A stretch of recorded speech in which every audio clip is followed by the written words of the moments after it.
Good morning, everybody. Today we're going to be starting Lesson B, Linear Systems of Three Equations Algebraically. This is actually called Gaussian elimination, and it's pretty much elimination on steroids, and we use it when we have three equations and three unknowns instead of just two equations and two unknowns. So a couple of pieces of advice before we actually dive into these problems. First, on all of your homework, on all of the My Math Labs, on all of our notes, you should be getting all integer answers. So that means if you get any fractions or decimals or anything nasty, it means you done goofed somewhere. So all integer answers, so make sure that you are checking yourself carefully as you work through those problems. The next thing is I want you to include your labels.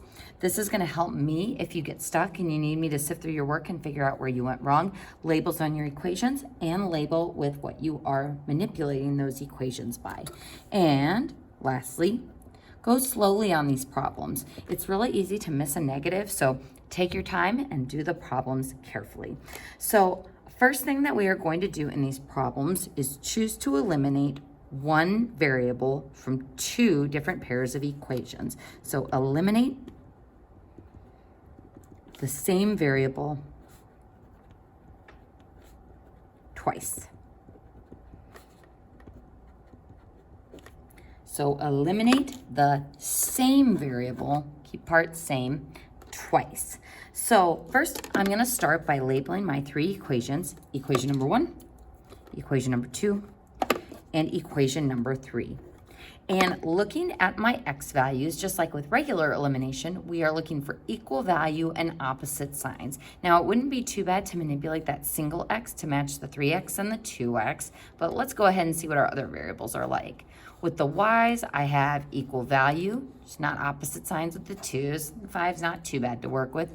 Ooh, but with our z's, we have equal value and opposite signs. So I'm going to go ahead and write down that we're going to choose to eliminate the z variable so we can remember this as we are working through the process. Now notice that I have put a line through the z. This is because I have seen students confuse their z's with 2's before, so I recommend that you do so as well. So putting that line through makes it look less like a 2. So if we are going to eliminate the z variable, we're going to do it from one pair of these equations. So I'm going to go ahead and start with equation 1, which has positive z, and equation 3, which has negative z. And I'm going to go ahead and rewrite these just so I can line up those variables. There's equation 1, and equation 3 is 2x minus 2y minus z equals 3. And when I add these two equations together, just like with regular elimination, x plus 2x is 3x, negative 2y and negative 2y is negative 4y. The z's cancel out just like we intended, and we get 10 on the equal side. Now, normally with regular elimination, this would be where our solution would appear to us. We'd have x equals something or y equals something, but instead what we have done is we've taken this 3 variable set of equations and narrowed it down to a 2 variable equations. So we're going to label this equation A. So we've eliminated the z variable once. Now we're going to eliminate the z variable again using a different pair of equations. So I could use 1 and 2 or 2 and 3. And 2 and 3 is looking slightly easier because I already have those opposite signs. So I don't need to manipulate the equations at all. So equation 2 is 3x minus 5y plus z equals 14. And then equation 3, 2x minus 2y minus z equals 3. And when I add these two equations together, we get 5x minus 7y, goodbye z's, equals 17. And this becomes my B equation. So this is why we have to eliminate the same variable twice. It's because we want our A and our B equations to have the same 2 variables. So we'll have the same 2 variables.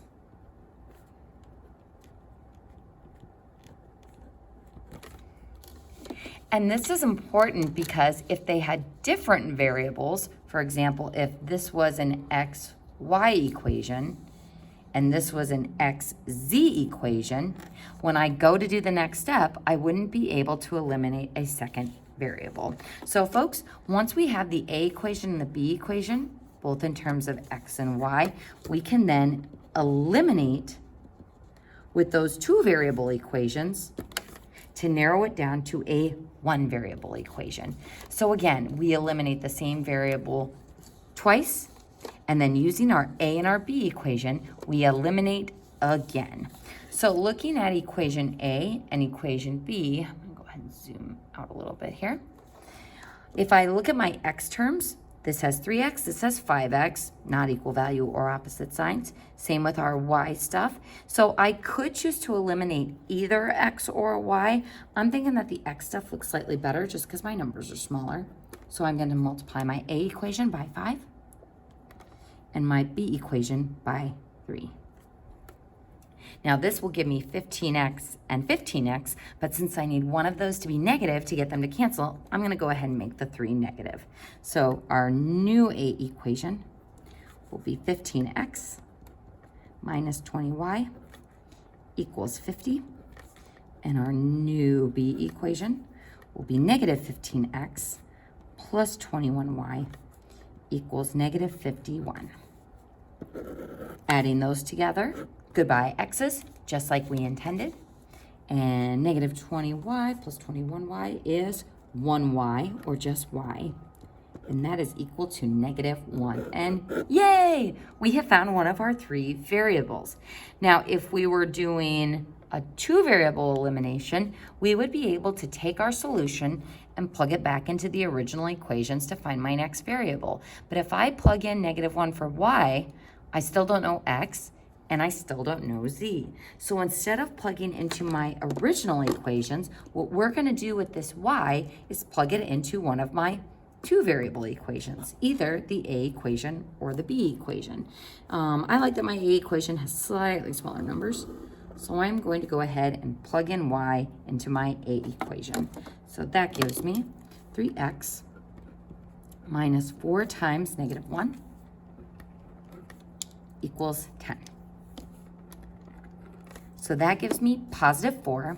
I subtract 4 from 10, which gives me 6. Divide by 3, and x equals 2. So now I have 2 out of my 3 variables.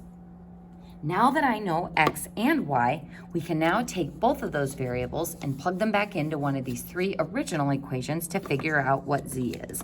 Now, we can plug into any of these 3, but as I'm looking, this z is positive and would be easy to get by itself, and these numbers are a little bit smaller than equation 2, so I'm going to choose to plug these into that first equation. So that will give me an x value of 2 minus 2 times my y value of negative 1 plus z equals 7. So negative 2 times negative 1 is 2, plus 2 is 4. So 4 plus z equals 7, and z equals 3. And just like with our other elimination problems that we've done, we're going to write our final answer as a coordinate, with my x part first, the 2, the y part second, the negative 1, and then the z part last. And just like before I put a box around this, it would be a good idea to check myself by plugging it into all 3 equations to make sure that it works. Yes, it is comforting to know that we did get a set of integers for our answer. However, a lot of times I'll see students make mistakes actually in the easy algebra stuff over here, and checking your answer by plugging back in is a good way to catch that. So there's my final answer, and this just gives you a good idea of what Gaussian elimination is and how it works. So we eliminate the same variable twice so that we can get an A and a B equation, both with the same 2 variables. So either xy, xy, or xz, xz, or yz, yz. So same 2 variables in the A and B equation. Then we eliminate with those, and we get our first variable, and then we back substitute into the 2-variable and 3-variable equations to find our solution. So let's go ahead and jump right into problem B. I'm going to start by labeling these equation 1 and equation 2 and equation 3. Now, when I go to decide which variable I'm going to eliminate, x's are looking pretty good because it'd be easy to multiply these by 3 to get them to eliminate in equation 3. My y's also looking pretty good, maybe not quite as easy as the x's, but look at what's going on with my z's. That first equation doesn't have a z at all. Now, this may seem a little confusing, but this is actually a benefit to us for solving because it's like we already have our A equation. We already have a 2-variable equation. So all I would need to do next is find my B equation. So this A equation shows me that I want to eliminate my Z variable. And I'm going to use equation 2 and equation 3 to do it. So what do I need to multiply equation 2 by to get my z's to cancel? We multiply it by 3. And again, showing that work off to the side is going to be helpful to me for sifting through your work. So then our new equation 2, 3x plus 6y minus 3z equals -3. And then equation 3, we leave as is. -3x, -4y, plus 3z equals 5. And we go to add those equations together, and goodbye x's, and oh, we were trying to eliminate z, but I guess our x's are now gone too. 6y plus a -4y is 2y, and our z's cancel, which is what we had intended to do. Now, -3 plus 5 is 2. So we were expecting to eliminate just z and get a B equation, but what has magically happened is we've actually gotten our first solution. So again, this first problem we did kind of shows you worst case scenario of how much work you'll have to do to solve Gaussian elimination problems, but sometimes nice little things like this happen and you end up finding your solutions a little bit quicker. So y equals 1. So I've got my first variable. Once I have the first variable, we need to plug into a 2-variable equation to find the next one. Do we have a 2-variable equation? Yes. Equation 1, which is like our A equation. So we've got x minus 2 times that y value of 1 equals 0. So -2 times 1 is -2. Add that to the other side, and x equals 2. So now that I have 2 out of my 3 variables, we need to plug into either equation 2 or equation 3 to find out what z is. Equation 2 is looking a little bit better, I think, just because our z has a smaller coefficient and all the other coefficients are a little bit smaller. So we're going to take our y and our x and plug them into equation 2. So we'll plug in 2 for the x and then plus 2 times my y value of 1 minus z equals -1. So 2 plus 2 times 1 is 4. So 4 minus z equals -1. Subtract the 4, which gives me -5. Divide both sides by -1, and we get z equals 5. So writing our final answer as a coordinate, we get 2, 1, 5. And again, even though I got integers, it's a good idea to double check myself and plug into all 3 of those equations to verify that it works. So take a deep breath, and looking at C, we're going to start by labeling the equations 1, 2, 3. And there's something very interesting about the setup for this one.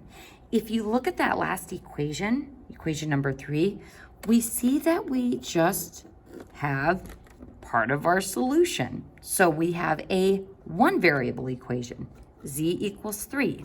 Then equation 2 is a 2-variable equation, just like our A equation. So I could just take z and substitute it into that second equation to get y minus 2 times that z value of 3 equals negative 7. So y minus 6 equals negative 7. So y equals negative 1. Now that I have 2 out of my 3 variables, we can take them both and plug them into that first equation, which has all 3 variables in it. So x minus 2 times my y value of negative 1, and then plus z, which would be 3, and then equals 7. So that gives me x plus 2. 2 plus 3 is 5. So x plus 5 equals 7. And x equals 2, giving me my final solution in coordinate form of 2, negative 1, and 3, which I could then check by plugging back into all 3 equations. So comparing this one to the very first Gaussian elimination problem we did, this one was super easy because of what the 3 original equations looked like. And we call this format REF. Well, this is what REF is going to look like once we start doing equation solving with matrices. This row echelon form setup is when I have a 3 variable, and then 2 variable, and then 1 variable equation. So go ahead and put a little cloud around this because this is something we're going to get into later in the chapter once we start solving with matrices. But our goal when we're solving with matrices is to get this Gaussian elimination setup, because if I have a 1 variable, 2 variable, and 3 variable equation, I can just back substitute to easily get to my final answer without having to do any of that row manipulation that we did in problem A. So we have now done 3 of these problems. You've seen a few different things. What I would like you to do is stop the video and try problem D on your own. And in the next video, we will talk about it together. Good luck.